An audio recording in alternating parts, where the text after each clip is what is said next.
Mama. Baby, here. You gotta come get it, baby. Come get it, baby. You mad? Stop teasing You mad? me. Here, baby, have some more of that. There you go. I'm tired. Tired. I almost died. Those were the words Roseanne posted online in a video that would be seen by thousands. She was bruised, exhausted, and desperate. She thought that by speaking up, by showing the world what was happening to her, someone would help. That posting her injuries on Facebook would finally bring her the safety she'd been searching for. She believed the truth would set her free. But what Roseanne didn't realize in that moment was that her cry for help was being watched, not just by concerned friends or sympathetic strangers. It was being watched by him, the man she was trying to escape. And every post, every photo, every desperate plea she shared online wasn't building her a way out. It was sealing her fate. March 5th, 2021.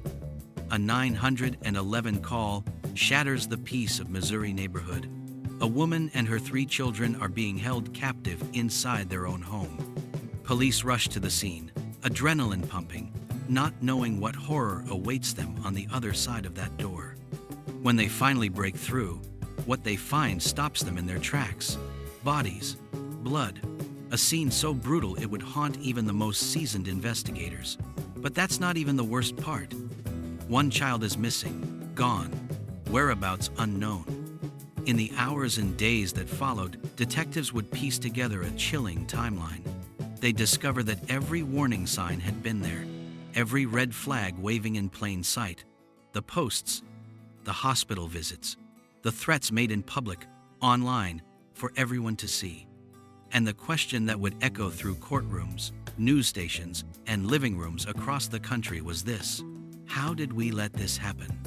How did a mother's desperate attempt to save herself turn into the very thing that got her killed?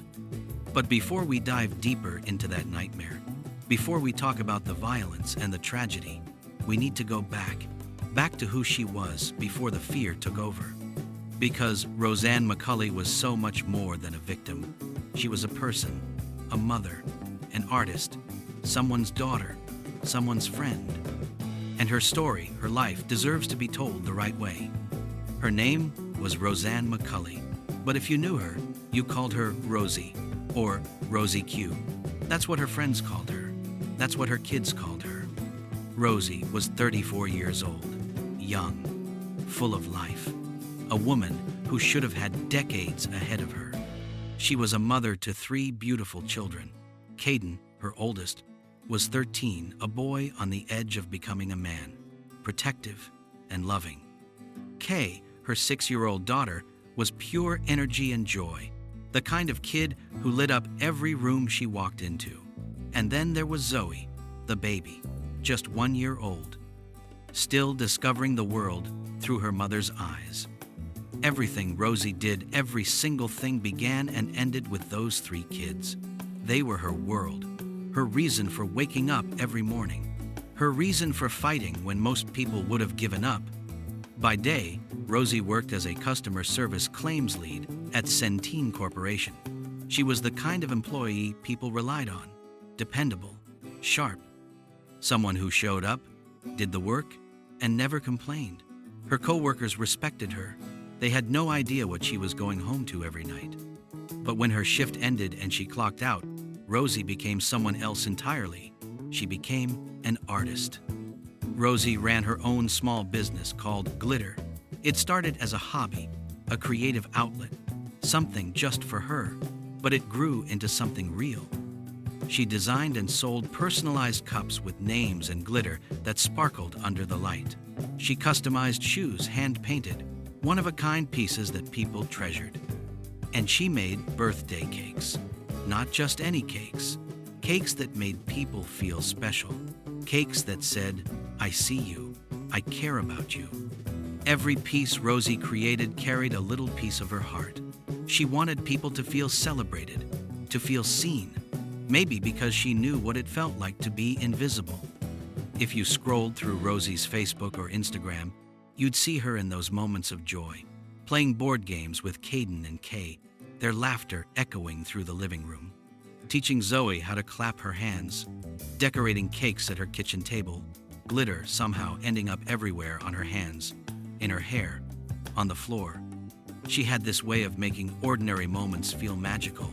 A random Tuesday became a memory. A simple dinner turned into a celebration. That was Rosie's gift. She was sweet, funny in that sarcastic way that caught you off guard and made you laugh out loud. She was the friend who would drop everything to help you. The mom who went without so her kids could have more. The kind of woman who radiated warmth even when her own world was cold. But here's the thing about Rosie that most people didn't see, or maybe didn't want to see. Behind the smiles and the glitter and the laughter, Rosie was drowning. She was fighting a battle every single day.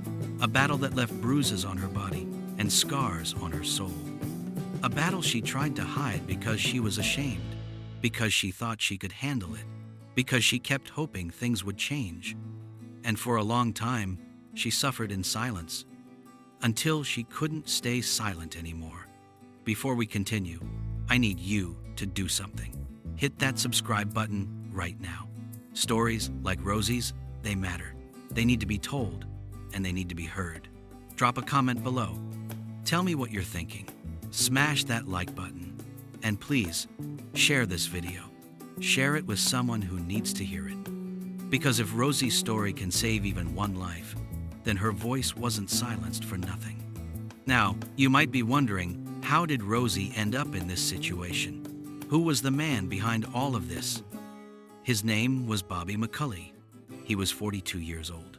And long before wedding vows were ever exchanged, long before Rosie became his wife, the violence had already begun. 2017. 4 years before that tragic night, Rosie filed a domestic violence complaint against Bobby. She went to the authorities. She reported what he'd done to her.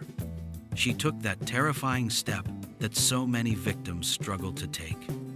But then, something happened that happens far too often in these cases.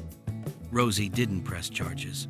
Without her cooperation, authorities said they didn't have enough evidence to move forward. The case was dropped. Bobby faced no consequences, and the cycle continued. Now, before anyone judges Rosie for that decision, we need to understand something. Leaving an abuser isn't simple. It's not a matter of just walking away. There's fear. There's manipulation. There are threats. There's financial dependence. There are children involved. And there's always that voice, his voice, telling her that no one will believe her, that she's overreacting, that he'll change. And sometimes there's hope. Dangerous, beautiful, heartbreaking hope that things will get better. Despite everything, despite the red flags, Rosie stayed. On July 29, 2018, she and Bobby got married. To friends and family who attended that wedding, Rosie looked genuinely happy. She smiled, she laughed. She looked like a woman starting a new chapter of her life. Bobby didn't just marry Rosie, he embraced her children, Caden and Kay. He became a father figure to them. He had children of his own from previous relationships, but he stepped into Rosie's life and her kids' lives like he belonged there. From the outside, they looked like a blended family, making it work. And then, their family grew. A few months after the wedding, Rosie and Bobby welcomed a daughter together. They named her Zoe, a beautiful baby girl. Rosie embraced motherhood once again with all the love and determination she had. She was committed to keeping her family together. She wanted her children to have a stable home, a father figure, a complete family. But stability never came. Because away from the smiling photos and the family gatherings, the abuse didn't stop. If anything, it got worse. The marriage didn't bring peace. It brought more violence, more control, more fear.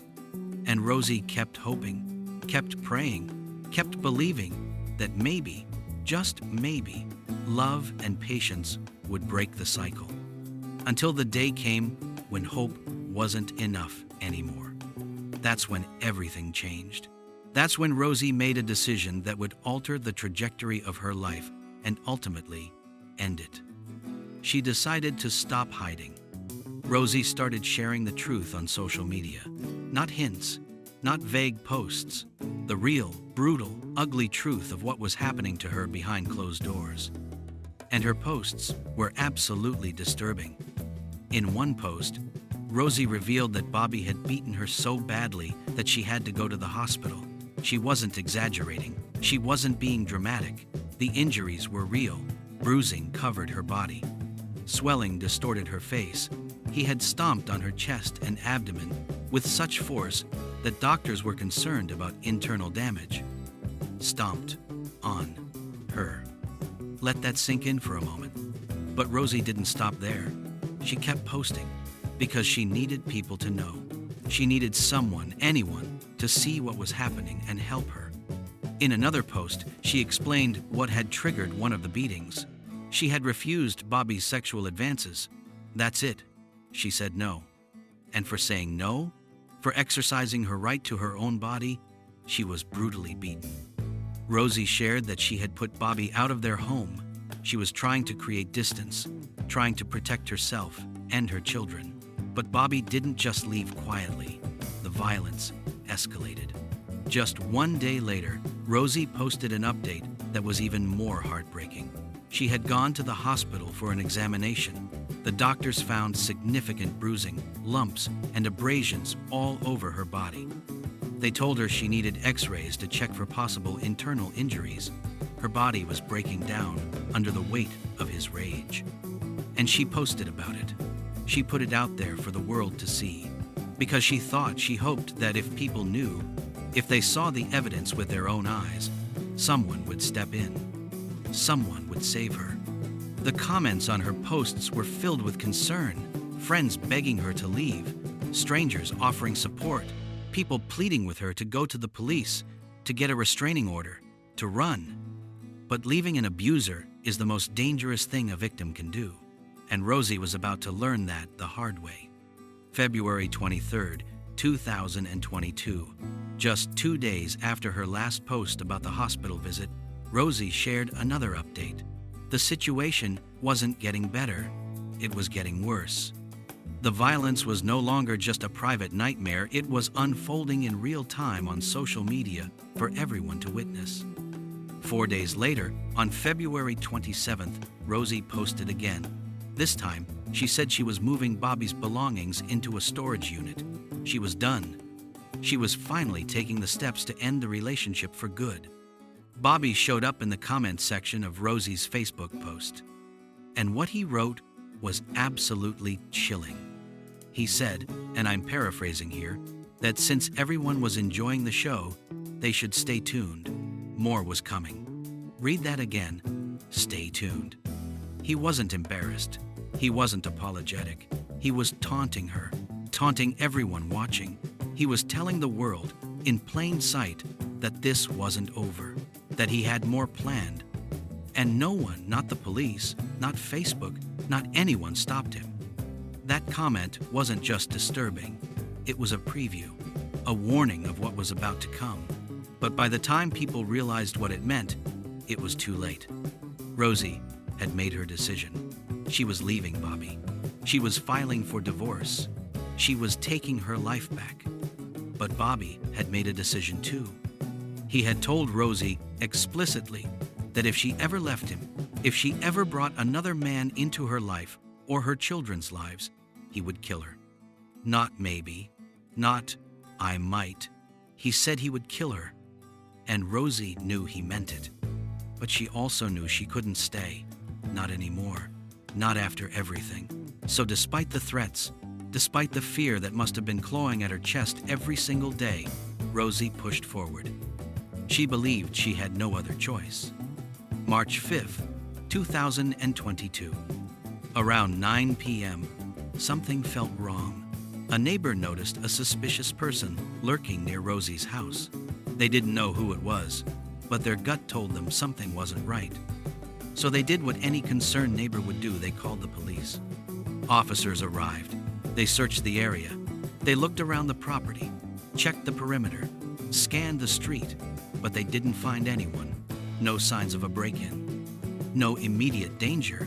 So they left. Everything seemed fine. but it wasn't fine. 3 hours later, at midnight, the night exploded with the sound of gunshots. Multiple gunshots.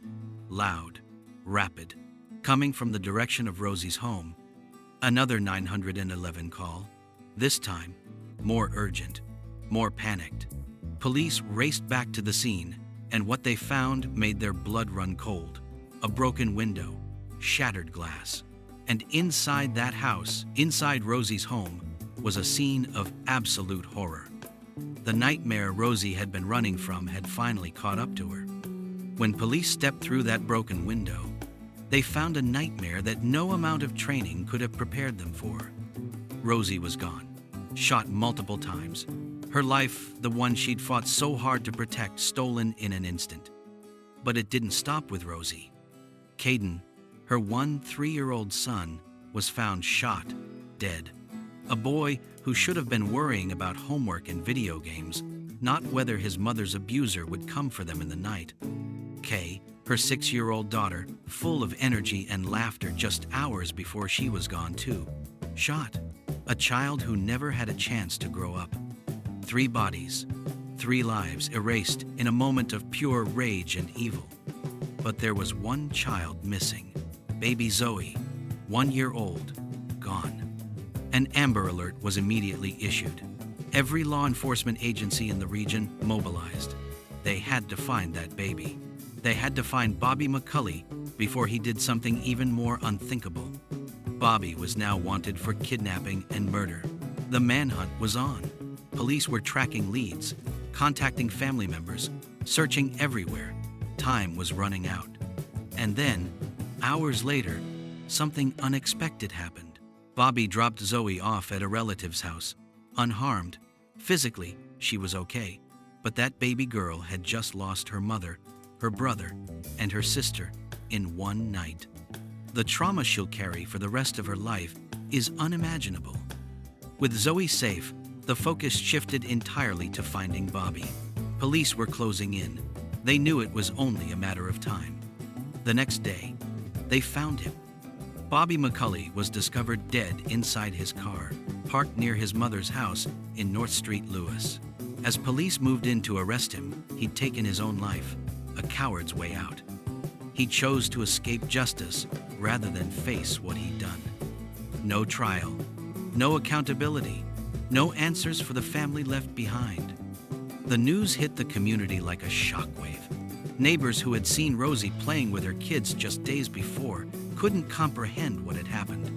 Very beautiful young lady. The kids were very well-mannered. They didn't deserve that.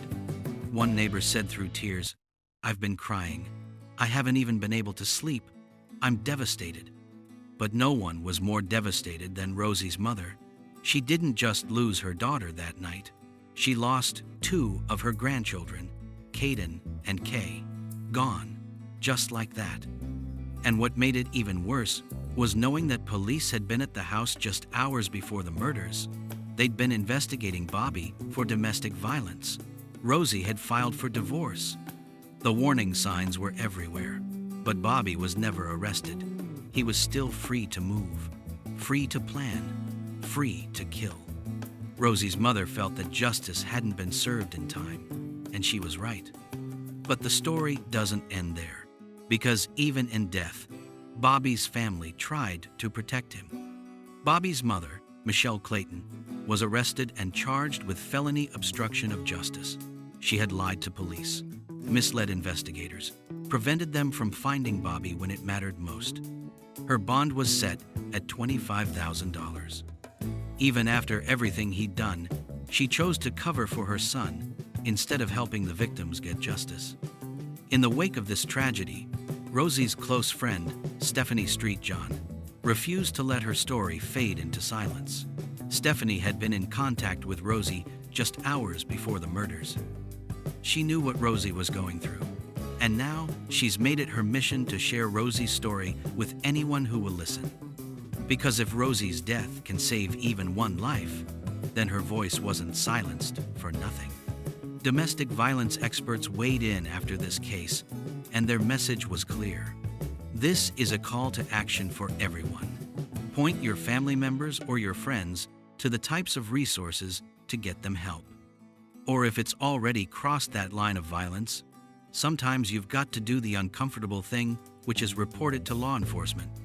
It might strain that relationship, but it might save someone's life. Let me say that again. It might save someone's life. Here's the hard truth that most people don't know. The most dangerous time in an abusive relationship is when the victim decides to leave. That's when abusers lose control. That's when they escalate. That's when they become deadly. Rosie knew that.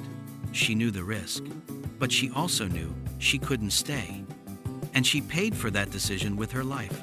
So did Caden, so did Kay. Their memory deserves more than our sadness. It deserves action. If this story moved you, if it made you think, I need you to do something, subscribe to this channel, share this video, comment below, and let me know your thoughts.